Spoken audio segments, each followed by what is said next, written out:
all of you should be commended for making this a positive first year. And the more positive we can be about our program, obviously it's going to be the better our recruiting class is going to be. And I think it starts at the top. Dr. Anderson has been instrumental in this recruiting class. She's involved.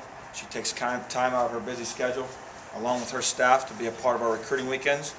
And that's the kind of commitment we have here at Youngstown. It's exciting. And then you have Ron Strollo, our athletic director, who's given us what I think are the best facilities around. And that gives us an opportunity to compete with any school that we try to recruit against. Do we get them all? No. But I think when we get a kid on campus, there's probably a 75 to 80% chance we're going to get them.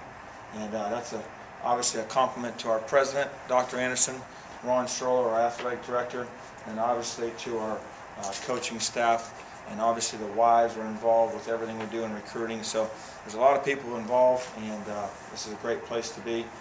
And I think this recruiting class shows that. You look at it from top to bottom, there's some impressive players there. And we've went all over the country to get these guys. And we feel like this group that we've brought in here will give us the depth we need to finish a game. And if we can finish games better, we're going to have a bright future here. And I can assure you that the future here at Youngstown looks bright. I think we all know that in this room, and we're excited about it. Not in any particular order. As far as from an alphabetical standpoint, I want to talk about each kid, and at the end you guys can ask questions. Tahir Blunt's the first gentleman. He's a cornerback out of Peachtree Ridge down there in Georgia. Coach Ballard, I went to see Coach Ballard when I was in South Carolina multiple times. This is a kid that can play corner, a kid that can play safety, and we went down into Georgia there and got a kid from there. We've had some kids from Georgia here in the past, and we expect big things from him. Next guy is Nick Borlavanta. He's a local product here, played at Boardman High School. One unique thing you need to know about Nick is he ran the fastest 40 time at our camp. 4.41, handheld, by a coach. 600 kids we had on our campus this summer. He was the fastest kid, so that tells you about his speed. David Brown, obviously you guys watched his film. What's the first thing you saw in film? Kicking the ball off where? Into the end zone. That's your job. And Nick's got a strong leg. He'll be a great kicker for us, and we expect big things of him, and he's a guy that we brought in here at mid-semester. He's in school right now. Zach Conlon's another local product here. He's from Ursuline High School. He's won 3 state championships there, played for Coach Reardon. Conlon was in our camp this summer, and we decided we're going to move him over to defensive line and start him out at nose guard, and we're going to develop him there. He's a thick, strong guy. Football is important to him, a football family, and we expect big things from Mr. Conlon there. Christian Bryan's a receiver we got out of Norwin. He was another guy that was in our camp, one of our top receivers we had in our camp this summer. We had a one-day workout where we had him here, and then we had another day where we had our top quarterbacks and top receivers here, and he was one of the top receivers we had in our camp. We offered him there after camp a couple of days later, and he accepted before the season, and he stuck with his commitment, which is a big thing nowadays in recruiting, as you guys know.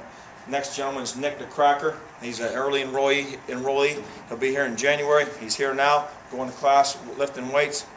He's up to 261 pounds. Our strength coach told me that he's one of our hardest workers, and he's our strongest football player. So he's already made quite an impression on our football team, and he'll help us on our defensive line. Next gentleman is Kentrell Disher. Dish is a unique individual. He's out of South Carolina. You guys know when I was at South Carolina, I had a chance to recruit that area. There's a lot of great players in that state, and we're excited to get him up here. He's a big receiver, makes plays. In 2 years, he's had 2,000 yards. There's guys that have their whole career don't have 2,000 yards receiving. He's a playmaker. We expect big things of him. He has this 80-inch wingspan. That's bigger than most offensive, defensive linemen. So he's a big boy, and when he fills out, he's going to be special. Brandon Ferguson. Brandon's from West Branch. He's another local product that we had here in camp. Came to camp, was outstanding. And I said, how many times we get a chance to have a 6'7" guy here we can develop? And we really feel like in probably a year to 2 years he can develop into one of the premier tackles in this league. That's what the expectation we're going to hold for him. He has an 84-inch wingspan. He's a giant. West Virginia came in and tried to get him late on it. During the course of the year, never budged, never wavered. Some guys are always about the biggest and best school. This guy wants to come to Youngstown. He wants to be at Youngstown, and those are the kind of kids that we appreciate. The next gentleman's Ian Fulmer. Ian's out of Warren Harding. Ian played a bunch of different positions over there. He played D-line, played offensive line, and he actually played some fullback for Himes. He blocked him for him a couple times there on some touchdown plays. But Ian Fulmer is a guy that has a ton of potential. We expect big things from him. We'll probably start him out on defensive line, interior defensive line, to give us some size in there. And if for some reason things don't work out there, we'll move him over to offensive line. But he's a guy we see as being able to play two positions for us. Next gentleman is Jeremy Edwards. You guys saw him, the safety, number 5. His film speaks for itself.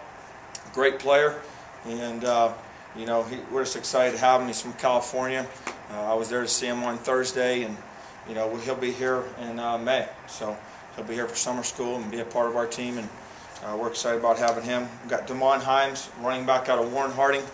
Damon was the first kid from Warren to go ahead and commit to us from that school. Obviously, you guys know we did really well at Warren Harding this year, and that's a tribute to Tom Sims. But you know, Damon is a great running back, and here's another kid that stuck by his commitment. You know, the last seven days, he's been getting bombarded by multiple schools that think they can come in here and big boys. Them days are over, and he stuck with us. That's a tribute to him, and he knows we have a talented running back position. But you know what? He's a competitor, and I wouldn't be surprised if he came in and got his opportunity. He knows the importance of hanging on to the football, and he's a talented kid, so we expect big things from him. Josh Fenderson is another gentleman we brought in here. Josh is here at mid-year. He's been working out with our team, playing defensive end, can play inside. He's in the process of gaining some weight, but he can play both inside and outside. He's from Detroit, Michigan, and we think he can be a really good player. We'll see some more from him this spring, but as you guys saw in film, he's a pretty good pass rusher. Next guy will be Terry Johnson. Terry Johnson's a very unique individual. Couldn't get Terry to commit to a visit until the last weekend. It was just a constant battle, recruiting battle, and went down and saw him, got him to come up here and take a look at it. He fell in love with the snow. You know, he's down there in countryside, so you guys know where that is. That's Clearwater. So I told him that this is just frozen sand up here. But he had a good visit, enjoyed it, and one of the high school coaches there in that local area that I trust, Coach Weiner at Plant High School, he's won several state championships. Well, he has James Wilder, who's considered one of the top running backs in the country this year. He's going to Florida State. He said, Wolf, Terry's the only guy I can tackle him one-on-one in space. I said, let me see it. Showed me on film. So this guy's special. He's talented, and we have a high expectation for him coming in here at the linebacker position. Next gentleman will be Lamar Mady. Lamar's from Butler Community College. Coach Morrow out there, a good friend of mine.